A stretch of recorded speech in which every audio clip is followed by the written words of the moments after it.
Hi friends, स्वागत है आप सबका स्टडी विथ राहुल 247 में। आइए आज के क्लास में हम लोग देखेंगे पिछले 5 वर्षों से पूछा गया प्रश्न जो SCERT और NCERT पे आधारित होगा। और ये BPSC जैसे PCS एग्ज़ाम होता है, SSC GD, railway NTPC, SSC जैसे परीक्षाओं में पूछा जाने वाला सभी प्रश्न होगा। और ये एक प्रश्न के साथ साथ मैं पूरे विस्तार से समझाऊंगा। उसके इर्द गिर्द भी अगर प्रश्न पूछा जाएगा तो आप आसानी से बताएंगे। तो चलिए हम लोग स्टार्ट करते हैं। और स्टार्ट करने से पहले आपसे एक रिक्वेस्ट है कि चैनल को आप पहली बार देख रहे हैं तो पूरा अंत तक देखिए। पसंद आए तो सब्सक्राइब कीजिए, लाइक कीजिए, शेयर कीजिए। नहीं पसंद आए छोड़ दीजिए। चलिए, पहला सवाल है, छोटा जी का मान सर्वाधिक होता है। तो सबसे पहली बात है कि आपको छोटे जी के बारे में जानकारी होना चाहिए। ये गुरुत्वीय त्वरण है। गुरुत्वीय त्वरण है। कोई भी पिंड या ग्रह अपने सतह पर अगर किसी वस्तु को अपनी ओर आकर्षित करती है, खींचती है, जिस गुरुत्व बल से, उसे उस पिंड का या ग्रह का गुरुत्वीय त्वरण कहा जाता है। तो पृथ्वी के गुरुत्वीय त्वरण को छोटा जी से हम लोग दिखाते हैं, जिसका मान 9.8 मीटर पर सेकंड स्क्वायर होता है। और ये द्रव्यमान पर निर्भर नहीं करता है, यानी द्रव्यमान वस्तु का कुछ भी हो, अगर रेसिस्टेंस प्रतिरोध कोई न हो, यानी निर्वात में जब दो पिंडों को हम छोड़ेंगे ऊपर से नीचे, जब वो गिरेगा तो दोनों एक साथ आएगा, चाहे ये पिंड इतना बड़ा और छोटा क्यों ना हो, दोनों एक साथ पृथ्वी पे पहुँचेंगे। तो इसका मतलब कि छोटा जी का मान स्थान बदलने पर भी बदलेगा और द्रव्यमान पर ये निर्भर नहीं करता है, लेकिन त्रिज्या पर निर्भर करता है। ये बात तो आप समझ गए। छोटा जी का मान भी आप देख लिए कि 9.8 मीटर प्रति सेकंड स्क्वायर होता है। और इसका मान बदलता है अलग अलग जगहों पे। इसका मान ये त्रिज्या पर निर्भर करता है, मैंने बोला कैसे, तो ये बताऊंगा आगे। तो जी का मान सर्वाधिक होता है कहाँ? तो ध्रुवों पर।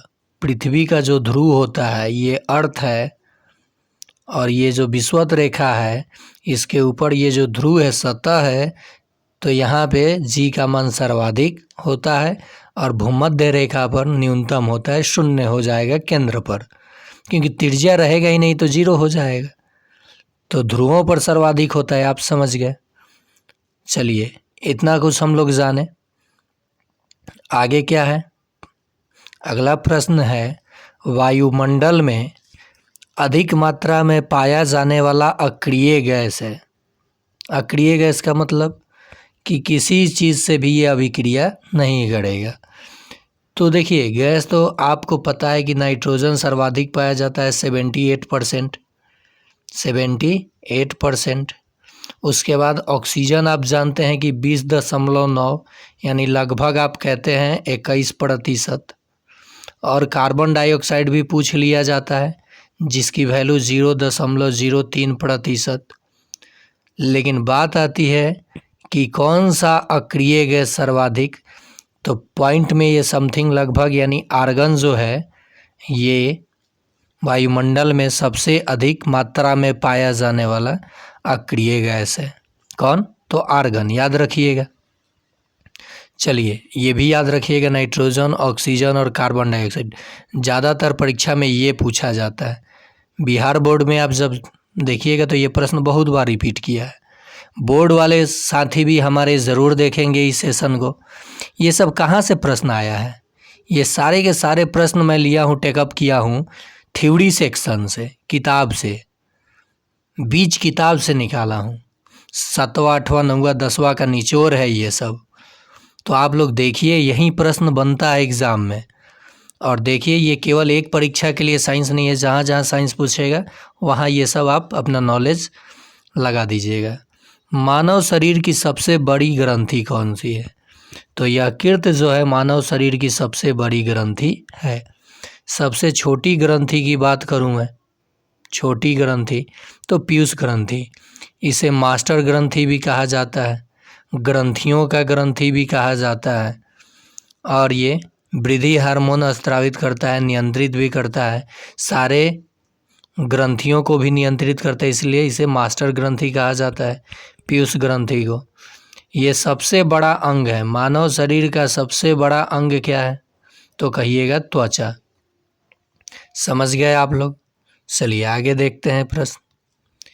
यदि दो पिंडों की बीच की दूरी 3 गुनी कर दी जाए तो गुरुत्वाकर्षण बल का मान पर क्या प्रभाव पड़ेगा? तो यहाँ आप थोड़ा सा समय दीजिए और देखिए अपने समय, यहाँ बहुमूल्य समय दे करके मैं आपको समझा क्या रहा हूँ। मान लीजिए ये दो कोई वस्तु है जिसकी बीच की दूरी r है और ये m1 द्रव्यमान की है और ये m2 द्रव्यमान की है। तो गुरुत्वाकर्षण का सार्वत्रिक नियम जो दिया गया, ये इनके अनुसार कहा गया, इस सार्वत्रिक नियम के अनुसार, ग्रेविटेशनल लॉ के अनुसार, कि जो बल होगा गुरुत्वाकर्षण बल, ये तो असंपर्क बल है, ये आप जानते हैं, या जान लीजिए कि बिना संपर्क किया हुआ बल है असंपर्क बल, और इसका मान काफ़ी कम होता है। तो कहा गया सार्वत्रिक नियम में कि जो ये बल होगा इन दोनों द्रव्यमान के गुणनफल के समानुपाती होगा। क्या होगा? समानुपाती होगा। मतलब समानुपाती का मतलब आपने क्या समझा? जैसे ये देखिए दो वस्तु है, m1 m2 द्रव्यमान की त्रिज्या, इनके बीच की दूरी r है और ये m1 द्रव्यमान और ये m2 द्रव्यमान। तो जो बल लगेगा ये डायरेक्टली प्रोपोर्शनल इनके द्रव्यमानों के गुणनफल के बराबर, और इनके बीच की दूरी के वर्ग के व्युत्क्रमानुपाती। यानी व्युत्क्रमानुपाती का मतलब हो जाएगा 1 बटा ये दूरी यानी r का स्क्वायर। समीकरण 1, समीकरण 2, ये दोनों सेम है, फोर्स है। समानुपाती का चिन्ह जब हटेगा तो इन दोनों को मैं साथ में लाऊंगा, क्योंकि ये सेम है। तो ये आपको हम लिख सकते हैं बल इज इक्वल टू, समानुपाती के लिए हम लोगों ने प्रयोग किया ग्रेटर जी को, बताऊंगा क्या होता है, m1 m2 और बटा r स्क्वायर। तो यहाँ से निष्कर्ष यही निकलता है कि ये जब दूरी बढ़ेगा तो बल घटेगा। ध्यान दीजिएगा मैं क्या कहने जा रहा हूँ। और यहीं ये 3 गुनी किया गया है बीच की दूरी। ओके, कोई बात नहीं। ये बड़ा जी का मान देख लीजिए, ये गुरुत्वाकर्षण नियतांक कहलाता है। गुरुत्वाकर्षण नियतांक, ग्रेविटेशनल कांस्टेंट नियतांक। और ये इसका जो मान निकाला था हेनरी कैवेंडिश ने, ये भी पूछा जाता है प्रश्न। हेनरी कैवेंडिश ने इसका नाम दिया था और इसका मान भी निकाले थे, हेनरी कैवेंडिश। याद रखिएगा कौन? Henry Cavendish.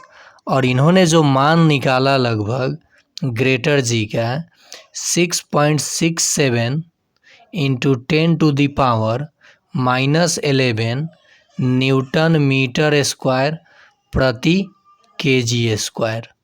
ये ग्रेटर जी का ऐसा यूनिट हुआ, न्यूटन मीटर स्क्वायर प्रति kg स्क्वायर।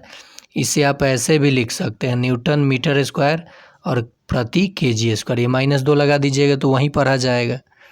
और ये लगभग मानिए इसके बाद भी होता है 6.67234 ऐसे कुछ करके, और 10 के पावर -11। तो काफ़ी। और इसका नियतांक इसलिए इसको आप कह रहे हैं, बड़ा जी को नियतांक आप इसलिए कह रहे हैं कि इसका मान नहीं बदलता, इसका मान कहीं नहीं बदलेगा, नहीं बदलता। ज़रूर ध्यान दीजिएगा, ठीक है। और छोटा जी का मान बदलता है, छोटा जी का मान बदलता है। रिलेशन भी बता दूंगा कैसे बदलता है। तो अब जब मान लीजिए पहले फोर्स आपका त्रिज्या r था, तो g m1 m2 अपन r स्क्वायर ये था। अब त्रिज्या को मैंने किया 3 गुना, तो ये हो जाएगा g m1 m2। अब बटा में त्रिज्या के जगह 3r करूँगा तो स्क्वायर करूँगा ना, तो 3 3 का 9 r स्क्वायर। तो ये तो सेम आ जाएगा, 1/9 आ जाएगा। यानी इसका क्या आ जाएगा, ये 1/9। क्यों, ऊपर 1 और 3 तिरी का 9, यानी 1/9 गुनी क्या होगा, गुरुत्वाकर्षण बल का मान हो जाएगा, यानी घट जाएगा। 1/9 हो गया मतलब घट गया।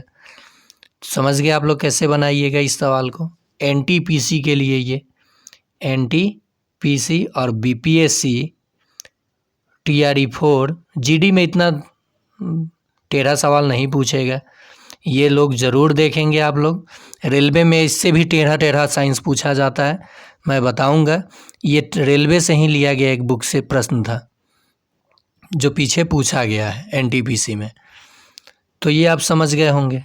अब देखिए यहाँ जो मैं रिलेशन छोटा जी और बड़ा जी की बात कर रहा था, W = होता है भार बराबर mg, और द्रव्यमान m है। अब मान लीजिए पृथ्वी है, पृथ्वी के द्रव्यमान को लिया, और फोर्स में ये भी पृथ्वी के द्रव्यमान को ले लेता हूँ m, और एक वस्तु m1 है और बटा r²। ये वेट को ही, फोर्स ही है वेट क्या है, बल ही है। भार जो होता है वो पृथ्वी द्वारा लगाया गया बल ही है। तो ये बराबर, तो RHS भी बराबर mg बराबर Gm m1 बटा r² हो गया। m से m कैंसिल हो जाएगा, यानी g बराबर, छोटा g बराबर बड़ा G m बटा r², छोटा g बराबर ग्रेटर G m बटा r²। तो त्रिज्या बदलेगा तो ये बदलेगा कि नहीं बदलेगा, बिल्कुल बदलेगा। लेकिन ये तो कांस्टेंट है, ये क्या है, कांस्टेंट है। समझ गए आप लोग। चलिए अब एक चीज़ और यहाँ जान लीजिए, जो पृथ्वी पे भार की बात आई तो भार बराबर होता है द्रव्यमान गुना त्वरण, द्रव्यमान गुना त्वरण। अब 1 kg वस्तु का आपको भार बताना है, ठीक है, तो वेट, तो W = mg, द्रव्यमान कितना है 1 kg, और g का मान क्या होता है, mg होता है, तो g का मान 9.8 मीटर पर सेकेंड स्क्वायर, तो 9.8 मीटर पर सेकेंड स्क्वायर। तो kg मीटर पर सेकेंड स्क्वायर क्या होता है, न्यूटन। तो 1 किलोग्राम वस्तु का भार जो होगा 9.8 न्यूटन होगा। समझ गए आप लोग। चलिए, नहीं भी समझे होंगे तो आगे मैं कॉन्सेप्ट जो बेसिक कराऊंगा साइंस का उसमें समझा दूंगा बिल्कुल डिटेल से। आइए हम लोग प्रश्न पे चलते हैं। शुष्क बर्फ कहा जाता है, तो शुष्क बर्फ कार्बन डाइऑक्साइड, ठोस कार्बन डाइऑक्साइड को कहा जाता है। याद रखिएगा, ये कार्बन मोनोऑक्साइड विषैला गैस है, सल्फर डाइऑक्साइड अम्लीय वर्षा का ये मुख्य कारण है, ये और nitrogen oxide, nitrous oxide, N2O और H2O, सल्फर डाइऑक्साइड, जो धुआं जिससे व्हीकल चलता है निकलता है तो ये वायुमंडल में जाएगा और वहाँ जा कर के ये क्या करेगा, अम्लीय वर्षा करा देगा। क्या करा देगा, अम्लीय वर्षा करा देगा। चलिए आगे प्रश्न देखते हैं। 1 kg वस्तु का भार कितना होगा। 5 नंबर सवाल का जवाब आपको कमेंट में देना है। अभी मैंने बताया है, अभी इस प्रश्न का जवाब मैंने बताया निकाल करके समझा कर। नेक्स्ट प्रश्न देखिए, हड़बड़ा करके पढ़ने से अच्छा है आप चीज़ों के इर्द गिर्द बातों को समझ जाएं, क्योंकि जो प्रश्न पूछा गया है उसी प्रश्न के इर्द गिर्द सवाल आगे पूछा जाता है और घुमा के लैंग्वेज। तो आप लैंग्वेज पहले सवाल को समझ जाइएगा तो जवाब दे दीजिएगा। आप ऑब्जेक्टिव आप रट्टा तो मार जाते हैं लेकिन थोड़ा सा उससे डीप चला जाता है तो मिस कर जाते हैं आप लोग। चलिए 1 kg ये रिपीट किया है प्रश्न। देखिए NTPC 2021 का प्रश्न जीव विज्ञान से। जीव विज्ञान के पिता कहे जाते हैं, तो जीव विज्ञान के पिता अरस्तु कहे जाते हैं। और रहा बात कि जंतु विज्ञान, जीव विज्ञान में जंतु विज्ञान इसका भी शाखा है, और वनस्पति विज्ञान, तो वनस्पति विज्ञान तो इसके जनक कौन है, तो थियोफ्रेस्टस। कौन है, थियोफ्रेस्टस। और जंतु विज्ञान के जनक अरस्तु। मेंडल आनुवांशिकता का जनक, याद रखिएगा। चलिए आगे देखते हैं। वनस्पति विज्ञान के जनक विज्ञान के पिता हैं, ये एसएससी में पूछा हुआ सवाल था, तो यहाँ भी आ गया अरस्तु और थियोफ्रेस्टस। तो 9 नंबर प्रश्न का जवाब आप लोग कमेंट में देंगे, कमेंट करेंगे ज़रूर कि वनस्पति विज्ञान के पिता कौन कहे जाते हैं। ये सारे के सारे प्रश्न चुनिंदा प्रश्न है। जंतु जगत को 5 वर्गों में किसने विभाजित किया? तो जंतु जगत प्रोटिस्टा, एनिलिडा आप जो करते हैं, ऑर्थोपोडा, बहुत सारे 9th क्लास का ये SCERT से लिया गया प्रश्न है। क्लास 9th से ये SCERT और NCERT का प्रश्न है कि जंतु जगत को 5 वर्गों में किसने विभाजित किया? तो RS व्हिटेकर हो गया है, व्हिटेकर होगा ये, तो RS व्हिटेकर ने, याद रहेगा आपको। चलिए, लिनियस स्टार्ब ने किसी ने 3 जगत में, किसी ने 4 जगत में और 5 जगत में, RS व्हिटेकर ने। अगला प्रश्न है, जीवित कोशिका का खोज किसने किया? कोशिका की खोज की बात आए तो आप 1665 लगा जाते हैं, रॉबर्ट हुक को कह देते हैं, ठीक है। लेकिन यहाँ पूछा क्या है कि जीवित कोशिका का खोज किसने किया? तो 1674 ईस्वी में लीवेनहॉक साहब ने जीवित कोशिका का खोज दांत के मसूड़ों में किया था। देखिए, प्रथम प्रतिजैविक एंटीबायोटिक पेनिसिलिन की खोज किसने किया था? तो कहिएगा अलेक्जेंडर फ्लेमिंग ने। ये ज़रूर याद रखिएगा क्योंकि ये प्रश्न खूब पूछा जाता है। कोशिका की खोज 1665 में किसने? तो रॉबर्ट हुक ने।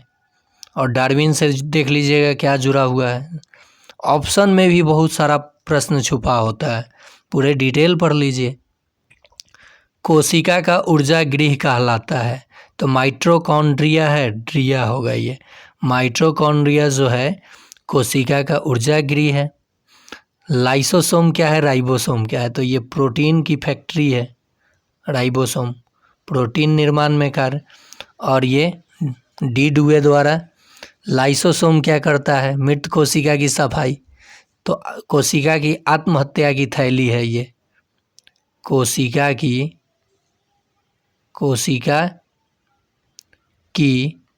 आत्महत्या की थैली, suicide bag of the cell. Lysosome और राइबोसोम प्रोटीन की फैक्ट्री है, और माइटोकॉन्ड्रिया अल्टमैन ने इसकी खोज किया, बेंडा ने इसका नाम रखा। ये सब देखिए, इतना डीप आपको नहीं ले जाएगा, लेकिन ले जाए तो आप जवाब दे पाइए।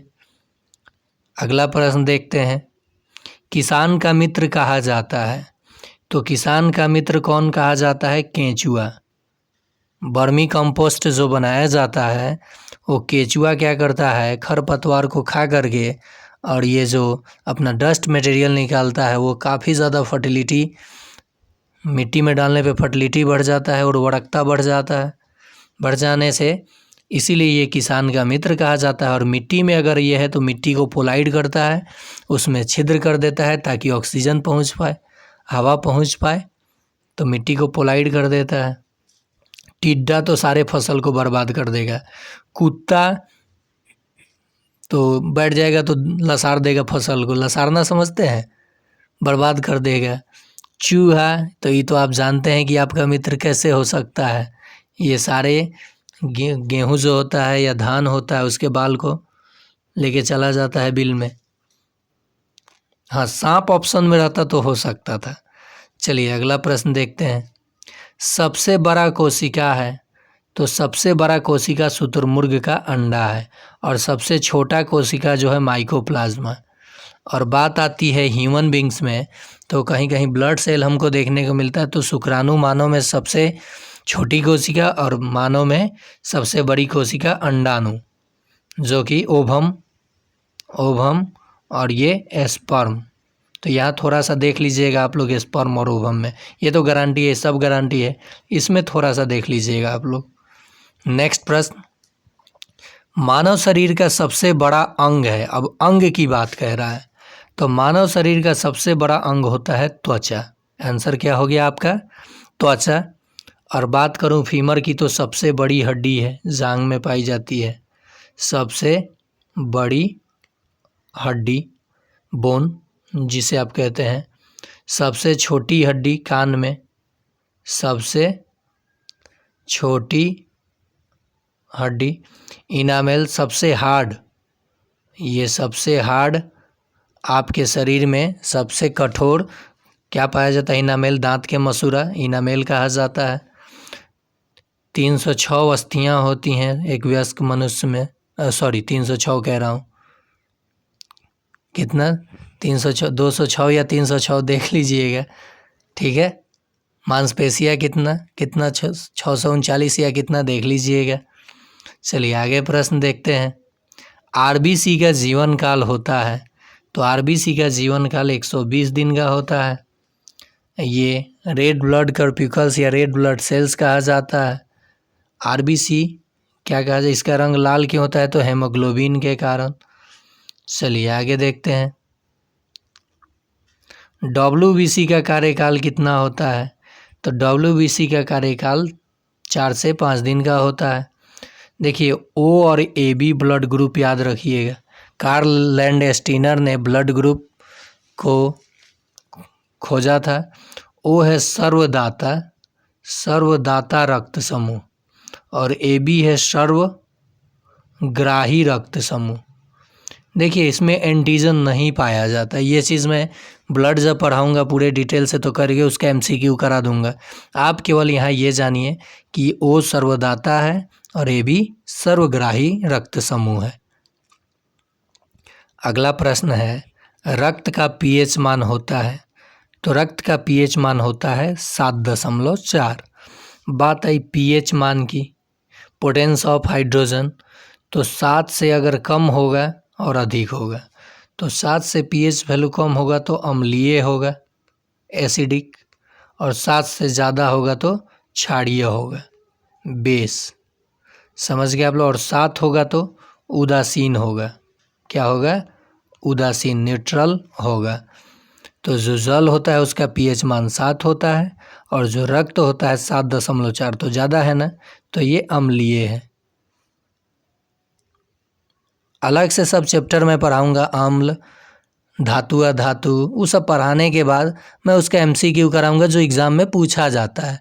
देखिए मैं बोलता हूँ कि ये स्मार्ट तरीके से पढ़िए, ऐसे ही दावा नहीं ठोकता हूँ एसएससी जीडी के लिए कि 40 दिन तक अगर आप जुड़े रह गए मेरे चैनल पे तो जीडी का रिज़ल्ट आपका नहीं फंसेगा, नहीं रुकने दूंगा, ये मेरा वादा है, वो भी बिना किसी फ़ी के। लेकिन हाँ, रिज़ल्ट हो जाए, ज्वाइनिंग हो जाए तो आप अपने खुशी से, अब मान लीजिए किसी का चेस्टे नहीं पूर रहा है, किसी का रनिंग ही अच्छा नहीं है, कोई बीमार ही पड़ गया रनिंग के दिन, तो उसके लिए मैं क्या कर सकता हूँ? उसका भी बहुत सारा टिप्स और ट्रिक है कि कैसे चेस्ट फुलाना है, कैसे रनिंग क्लियर करना है। ज़्यादातर देखिए, ज़्यादा स्मार्ट बनने से जॉब नहीं होता है। जॉब होता है साइलेंट जो होते हैं, जिनके पास अच्छा नॉलेज होता है, जिनको शातिर माइंड कहा जाता है, वो एग्ज़ाम क्रैक्ट करके जॉब ले लेते हैं। और आप हल्ला मचाए हुए हैं, हम कर लेंगे, ये कर लेंगे, कभी चेस्ट में छट जाइएगा, कभी मेडिकल में छट जाइएगा, कभी विज़न में छट जाइएगा। तो इसलिए पहले हल्ला नहीं कीजिए, पहले साइलेंटली आप जुड़िए स्टडी विथ राहुल 247 पे। और SSC GD, CTET, BPSC, TRE कैसे निकालना है, चाहे कोई भी परीक्षा के निकाल। देखिए आप कहिएगा कि आपका निकला है, तो जी हाँ, मैंने जो भी एग्ज़ाम दिया, जब बैठा पूरे तैयारी के साथ बैठा, नहीं तो नहीं बैठा, जिस एग्ज़ाम में बैठा वो क्लियर किया। एक बार बता दूं, सीटेट फर्स्ट में मैं 1 नंबर से डिस्क्वालीफाई हो गया था क्योंकि सीडीपी का आइडिया मुझे नहीं था। फिर उस पे जो कमजोरी था मैंने उस पे अध्ययन किया, ना कि डीमोनेटाइज कह रहा हूँ चैनल को, ना कि डीमोटिवेट हुआ। जहाँ मेरी कमी थी मैंने जाना। बिहार पुलिस में रिज़ल्ट दिया, मेरिट नहीं बना, रनिंग मेरा अच्छा नहीं हुआ, 52 या 53 मिनट में हम क्लियर किए थे, तो कहाँ से नंबर मिलेगा? 4.5 हाई जंप कर पाए थे, 5 नहीं हो पाया था, तो मेरिट नहीं बना, तो मेरे अंदर कमी था। मैं दोष दूंगा कि मेरा नहीं बना, ये हो गया, सेटिंग हो गया, वैसा हो गया, नहीं। आप मेहनत करो, ठीक है। कितना सेटिंग होगा?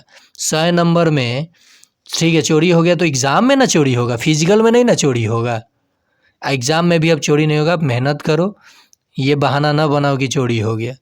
आप भी अगर 100 नंबर लाओगे और जो चोरी करेगा वो भी 100 लाएगा और आपका फिजिकल तगड़ा है, ये चोरिया वाला से आप आगे भाग जाइएगा ना। तो कभी भी दलाल के फेरे में नहीं पड़िए, चोरी चमारी नहीं होता है, सब ये हवाबाजी है। मेरिट वाले का हो जाता है जॉब। चलिए नेक्स्ट, एलपीजी में दुर्गंध के लिए मिलाया जाता है। तो एलपीजी में दुर्गंध के लिए मिलाया जाता है एथिल मर्केप्टन या मेथिल मर्केप्टन, एथिल ही होता है शायद, मेथिल या एथिल मर्केप्टन याद रखिएगा आप लोग। मुख्य घटक होता है ब्यूटेन। एलपीजी का मुख्य घटक क्या होता है? ब्यूटेन। ये रसोई गैस के नाम से भी जाना जाता है। पूछेगा कि रसोई गैस में, अब एलपीजी नहीं कहेगा, एग्ज़ाम में कहेगा कि रसोई गैस में दुर्गंध के लिए क्या मिलाया जाता है, तो इसी को रसोई गैस कहा जाता है, लिक्विफाइड पेट्रोलियम गैस। तो मेथिल या शायद मेथिले होता है, एथिल नहीं। मर्केप्टन आप याद रखिएगा, ऐसे ही मैं याद रखूँ। मीथेन का पंख गैस कहा जाता है CH4, ये भी पूछा जाता है बहुत बार प्रश्न। देखिए भोपाल गैस कांड में, जो भोपाल गैस कांड 1984 में हुआ था, बहुत सारे लोगों की जान गई, आज भी अपाहिज होके रह गए। जिनकी जान चली गई वो तो चले ही गए, लेकिन जो अपाहिज होके रह गए उन पे क्या बीतता है, उनको जब वो सीन याद होता होगा तो क्या उन पे गुजरता होगा। तो भोपाल गैस कांड में जो गैस का रिसाव हुआ था 1984 में, वो मिथाइल आइसोसाइनेट का हुआ था रिसाव, जो कि लापरवाही का सबसे बड़ा नतीजा था। और इस लापरवाही के शिकार हुए थे आम जनता। देखिए हमेशा आम जनता ही हर जगह परेशान होता है। तो ये क्या रिसाव हुआ था? तो मिथाइल आइसोसाइनेट। न्यूटन के गति के किस नियम से बल का व्यंजक प्राप्त होता है? यानी बल F = ma, बल बराबर द्रव्यमान गुने त्वरण, बल का SI मात्रक न्यूटन, बल का CGS मात्रक डाइन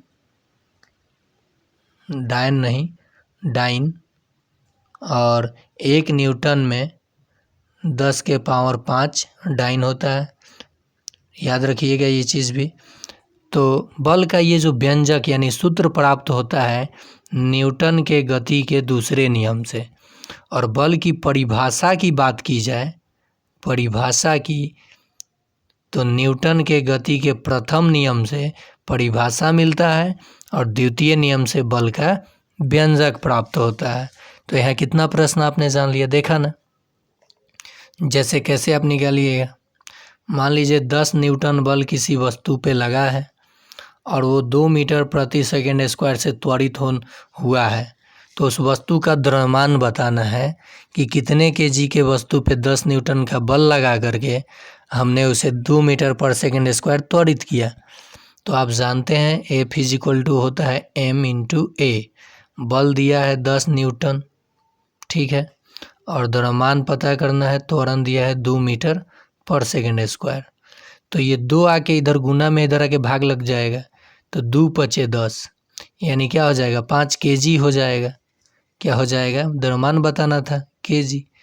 5 केजी का वस्तु होगा वो। उल्टा सीधा कैसा भी सवाल आप बना सकते हैं। चलिए अगला प्रश्न देखते हैं। संवेग का SI मात्रक क्या होता है? तो देखिए दोस्तों, संवेग बराबर होता है P = mv, द्रव्यमान गुना वेग। तो द्रव्यमान का SI मात्रक kg और वेग का SI मात्रक मीटर प्रति सेकेंड। तो ये संवेग का SI मात्रक हो जाएगा, यानी kg किलोग्राम मीटर प्रति सेकेंड। यही आंसर हो जाएगा। संवेग निकलेगा कैसे? किसी वस्तु का संवेग कैसे निकालिएगा? मान लीजिए 2 kg का वस्तु है और वह 0.5 मीटर पर सेकेंड से गतिशील है, तो इसका संवेग कितना होगा? P = mv, 2 × 0.5, कितना हो जाएगा? 5 दूनी 10, 1 हो जाएगा। 1 kg मीटर पर सेकेंड। देखिए यूनिट ज़रूर लिखिएगा। समझ गए संवेग का SI मात्रक। इसमें और क्या क्या दिया है? पास्कल। दाब का SI मात्रक है। दाब मापा जाता है बैरोमीटर से, बैरोमीटर से। दाब का फॉर्मूला होता है बल बटा क्षेत्रफल, यानी क्षेत्रफल के व्युत्क्रमानुपाती होता है दाब। क्षेत्रफल जब आप बढ़ा दीजिएगा तो दाब घट जाएगा। इसीलिए दलदली एरिया में कहा जाता है कि आपको लेट जाना चाहिए ताकि आप धंसे नहीं। ऊंट बालू में कैसे चल पाता है, बकरी क्यों नहीं चल पाती है? बकरी के पैर का क्षेत्रफल कम होता है, ऊंट के पैर का क्षेत्रफल ज़्यादा होता है। व्हीकल्स, जो बड़े बड़े गाड़ियाँ व्हीकल्स हैं, दो दो पहिया क्यों लगा होता है? आपके बैग का स्ट्रिप चौड़ा क्यों होता है? यहाँ से प्रश्न बहुत बनता है। समझ गए आप लोग? न्यूटन तो आप जान गए हैं, बल का ऐसा ही मात्रक। चलिए आगे देखते हैं। भार का भी ऐसा ही मात्रक न्यूटन ही होता है। भार एक बल ही है जो पृथ्वी के द्वारा लगाया गया बल है। घनत्व का ऐसा ही मात्रक क्या होता है? तो देखिए दोस्तों, घनत्व बराबर होता है आपका डेंसिटी बराबर मास बाई वॉल्यूम, द्रव्यमान बटा आयतन। क्या होता है? द्रव्यमान बटा आयतन। द्रव्यमान का ऐसा ही मात्रक केजी, आयतन का ऐसा ही मात्रक मीटर क्यूब। तो केजी पर मीटर क्यूब ये हो जाएगा आपका घनत्व का ऐसा ही मात्रक। जिस वस्तु का घनत्व पानी के घनत्व से कम होगा वो पानी पर तैरती है, और जिसका ज़्यादा हो जाएगा वो डूब जाती है। चलिए अगला प्रश्न देखते हैं। जल का अधिकतम घनत्व होता है, तो जल का अधिकतम घनत्व 4 डिग्री सेल्सियस पर होता है। जल का हिमांक यानी जल जमना कब शुरू करता है? तो 0 डिग्री सेल्सियस पर। उबलना क्वथनांक तो 100 डिग्री सेल्सियस पर इसका उबलना शुरू होता है, तो ये क्वथनांक हो जाएगा। और ये हिमांक क्या हो जाएगा? तो जमना 0 डिग्री सेल्सियस पर। चलिए आगे प्रश्न को देखते हैं। जल का तो ये आपने देख लिया। नेक्स्ट, इलेक्ट्रॉन का खोज किसने किया था? तो सब ऑप्शन यहाँ मैं दे रखा हूँ। ईंट, पग, नाच। इलेक्ट्रॉन, प्रोटॉन और न्यूट्रॉन। तो ईंट जे थॉमसन। इलेक्ट्रॉन का खोज किसने? तो जे थॉमसन ने। और पग गोल्डस्टीन और रदरफोर्ड। पग पर भी कहीं दिया रहता है तो गोल्डस्टीन नहीं है, तो रदरफोर्ड, प्रोटॉन या Goldstein. Neutron James Chadwick. Electron पे ऋण आवेश होता है, प्रोटॉन पे धन आवेश होता है, और न्यूट्रॉन पे कोई आवेश नहीं होता है। इसीलिए परमाणु क्या होता है? विद्युत उदासीन होता है। परमाणु पे भी कोई आवेश नहीं रहता है, क्योंकि जब ये बराबर और विपरीत आवेश रहेगा तो मिलकर 0 कर देगा। समझ गए आप लोग? तो EPN इलेक्ट्रॉन, प्रोटॉन और न्यूट्रॉन। ईंट, पग, नाच, कहीं कहीं रॉ भी रहेगा तो रदरफोर्ड या गोल्डस्टीन। नाच 9 से न्यूट्रॉन और 4 से चैडविक। ईंट ई से इलेक्ट्रॉन और टी से थॉमसन, जिसे आप कहते हैं। अगला प्रश्न है, इलेक्ट्रॉन का खोज, ये रिपीट किया हुआ प्रश्न है।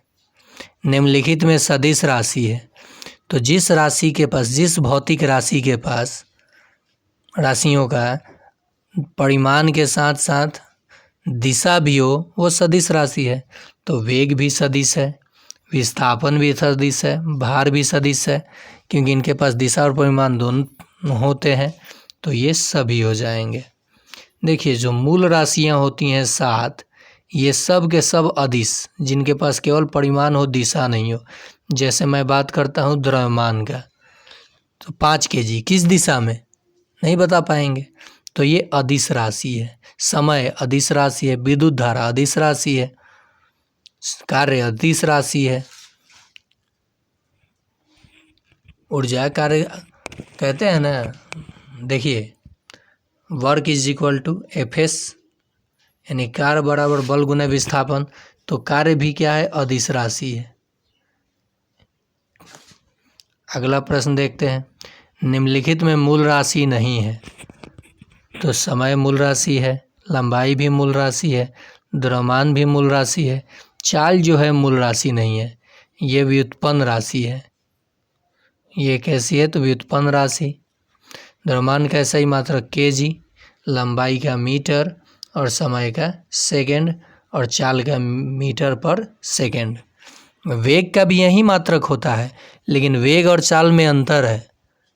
चाल के पास दिशा नहीं है, वेग के पास दिशा है। वो सदिश है, ये अदिश है। अगला प्रश्न, ओजोन परत को क्षय करने वाला गैस है तो क्लोरोफ्लोरोकार्बन।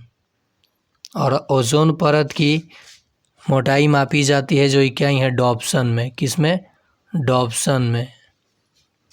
ये समताप मंडल में पाया जाए, समताप मंडल में, जो हमें अल्ट्रावायलेट रे पराबैंगनी किरणों से बचाता है।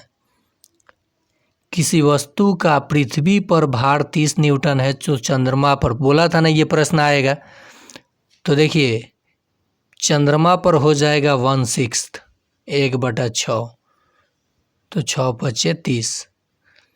चंद्रमा पे कितना हो जाएगा? तो ऑप्शन में ही नहीं है, मैं 6 दे दिया, 5 से काट दिया था, तो यहाँ देखिए क्या हो जाएगा, 5 न्यूटन। यानी पृथ्वी पर जितना भार होगा किसी वस्तु का, उसको 6 से जब आप भाग दीजिएगा 1/6 हो जाता है चंद्रमा पे। और ठीक उल्टा हो जाएगा, अगर चंद्रमा पे रहता है 5 न्यूटन तो पृथ्वी पे 6 से गुना करके लिख देते। जैसे मान लीजिए चंद्रमा पर किसी वस्तु का भार 2 न्यूटन है तो पृथ्वी पर उसका भार क्या हो जाएगा? 12 न्यूटन। कितना हो जाएगा? 12 न्यूटन। और मैंने भार निकालने को आपको बता दिया, W = mg, मास गुने त्वरण, और इसका मान 9.8 मीटर पर सेकेंड स्क्वायर होता है। 5 kg वस्तु का भार बताना हो तो इसमें इतना से गुना कर लीजिए, न्यूटन लगा दीजिए, आंसर आ जाएगा। समझ गए आप मेरे बातों को? हाँ, एक चीज़ ध्यान दीजिएगा, अगर भार के जगह द्रव्यमान की बात की जाए तो द्रव्यमान कहीं भी जाने पे नहीं बदलेगा। अगर पृथ्वी पर कोई वस्तु 30 kg का है, द्रव्यमान की बात कर रहा हूँ मैं, तो चंद्रमा पर भी इतना ही किलोग्राम का वो होगा। तो प्रश्न को ध्यान से देखिएगा, और मैंने जैसे पढ़ाया अगर आपको कहीं और मिलता है तो पढ़िए मन लगा करके, और अपना रिजल्ट दीजिए, अपना सपना पूरा कीजिए। और नहीं तो इस चैनल पे मिशन 40 डेज़ में लेकर जो चला हूँ SSC GD के लिए, BPSC TRE 4 के लिए, CTET के लिए, सक्षमता 3 वाले भी जुड़ेंगे। तो आप सभी जुड़िए, अपने दोस्तों को शेयर कीजिए। चैनल छोटा ज़रूर है लेकिन पढ़ाई बहुत बड़ा होने वाला है। तो आज के लिए इतना ही।